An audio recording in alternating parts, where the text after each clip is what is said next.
Shalom shalom bakundwa, turabaramukije mu izina ry'umwami wacu Yesu Kristo. Umwami Yesu Kristo abahezagire. Ni mene data Nsengiyumva Hervé asubiye kugaruka muri cya kiganiro cyacu Dukunde Ijambo ry'Imana. Rero murazi yuko muri iki kiganiro cyacu dufite icigwa turiko turiga itandukaniro riri hagati isezerano rya kera n'isezerano rishasha.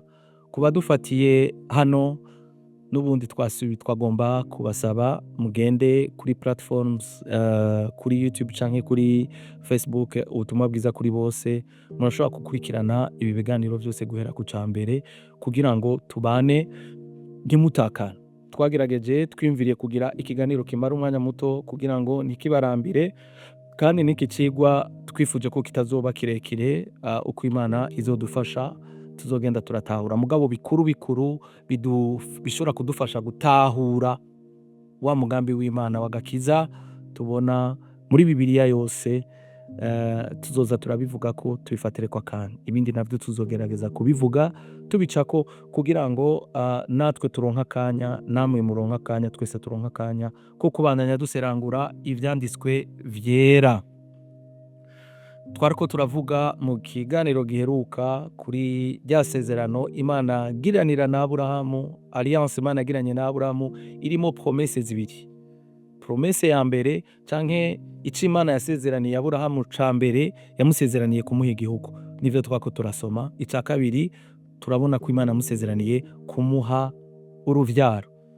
Ivyo byose turashaka kubiraba ico bivuga mu ijambo ry'Imana. Mugabo murazi yuko mu kiganiro giheruka twari dutanguye kuraba ingene Imana yamusezeraniye igihugu.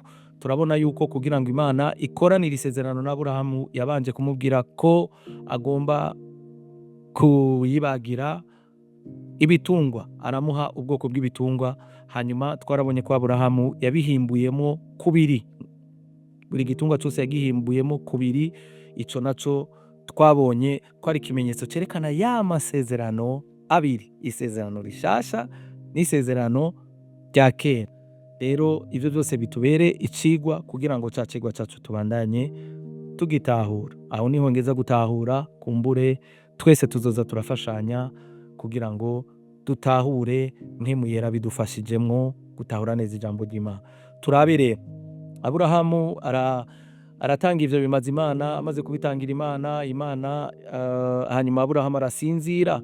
Amaze gusinzira ngo ibikona biraza bigwa kuri vya bimazi. Imana imugira ati wewe ntacyo uzoba, mugabo abazogukomokako bazoba abanyagano canke bazotwagwa nk'inyagano mu gihugu cya kure, kandi bazomarayo imyaka 400.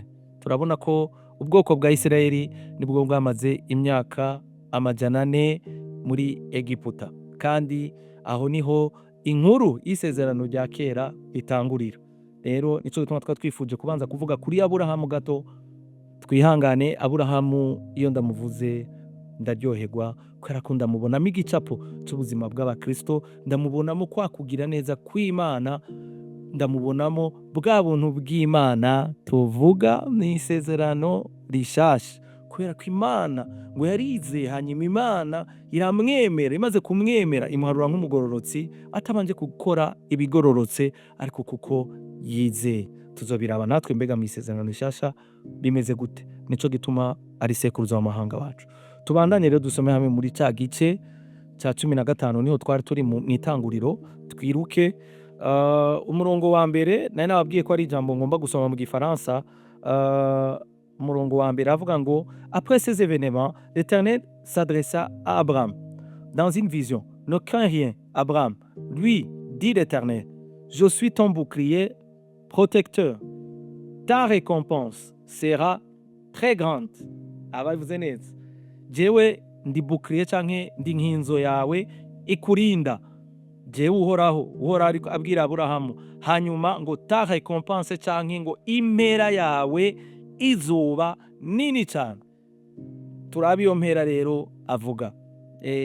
Turabandanije ico Imana yasezeraniye Aburahamu bimaze kuba bijya byose. Dusimbire ku murongo wa 17. Ngo izuba rimaze kurenga ngo hakaza umwijima, haza inkono yo gucaniramwo ifumba umwotsi n'ikimuri caka bica hagati ya vya bihimba vy'imivyimba.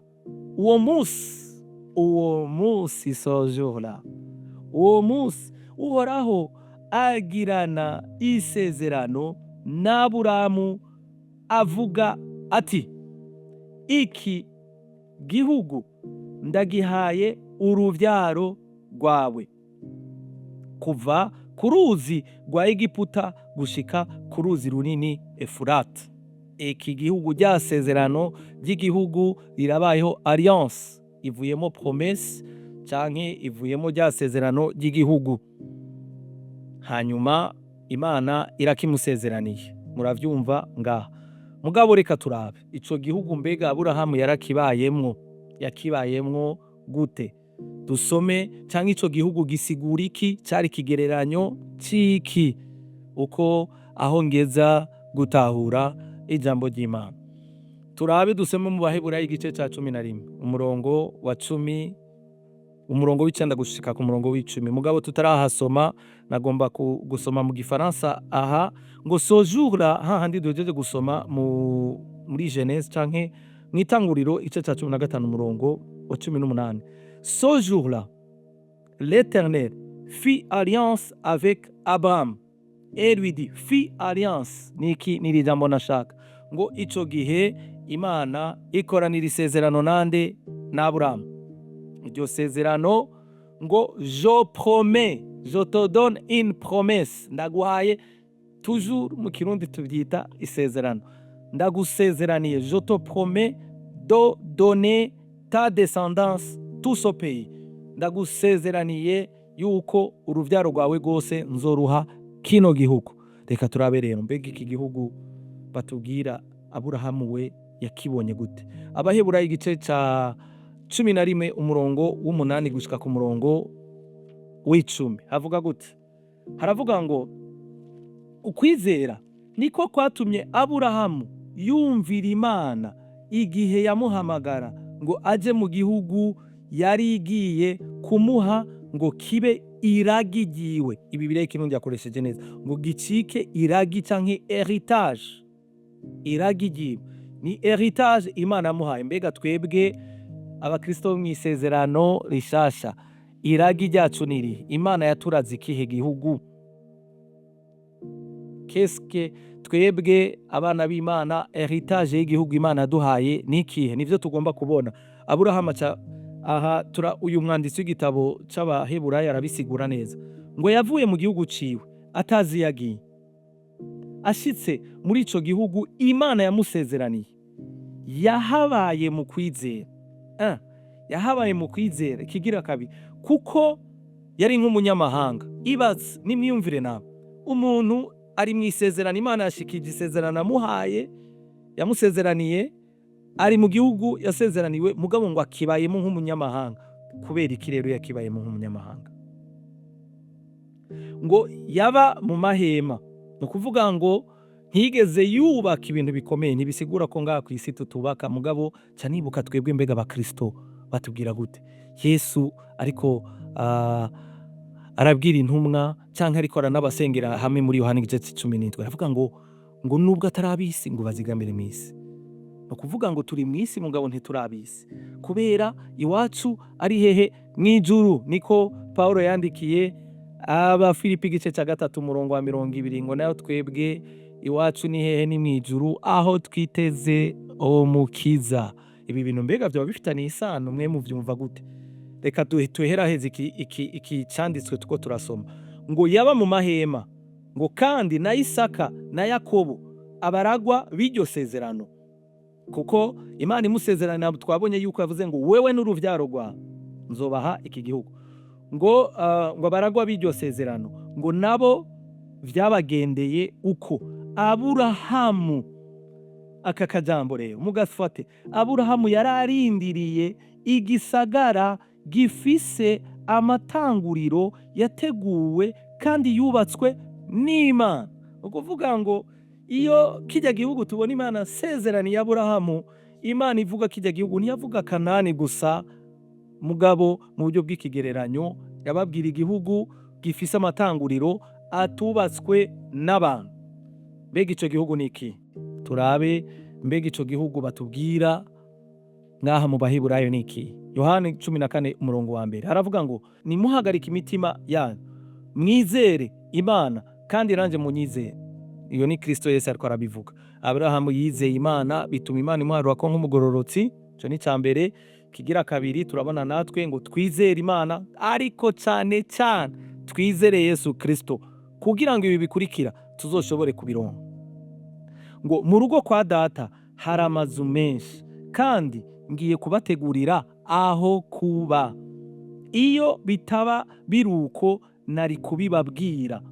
Ninaheza gutegura kubaka aho hantu, ninaheza kubategurira aho kuba, nzogaruka kubatora kugira ngo mubane nanje aho nzoba ndi, kandi murazi inzira ejayo. Imana ibahezagire, Imana ibagiriye neza. Tuzobandanya duheraheza kino gihugu twumvise gifise amatanguriro ngo atubatswe n'abantu ngo mugabo yubatswe n'Imana.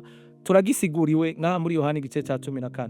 Murumva rero Imana ivyo yasezeraniye Aburahamu imusezeraniye igihugu cari ikigereranyo ca gihugu twese turindiriye kuzojamwo, aho Imana yaduteguriye kuzobana nayo ibihe bitazoshira.